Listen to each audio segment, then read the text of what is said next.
അഭിനയം എങ്ങനെയുണ്ട് Bhishma? Very nice.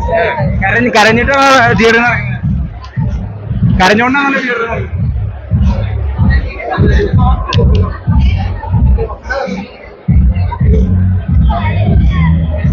അത്ര കാണിച്ചിട്ടില്ല. അതിന് വേണ്ടിയിട്ട് തിയേറ്റർ മസ്റ്റ് വാച്ച് പടമാണ്. ഇന്റർവെല്ലൊക്കെ കഴിഞ്ഞ് നമ്മള് സീറ്റ് നേരിട്ട് നിന്ന് പോകും. അതുപോലെ അത് സുധീഷ് ശ്യാമിന് മാക്സിമം എഫേർട്ട് എടുത്തിട്ടുണ്ട് പടം. സൂപ്പർ കേട്ടോ, അടിപൊളി. ക്യാമറ എല്ലാം അതിഗംഭീരം. പെർഫോമൻസ് ബേസ്ഡ്, ടെക്നിക്കൽ ബേസ്ഡ് എല്ലാം കൊണ്ടും സൂപ്പർ പടം, അടിപൊളി.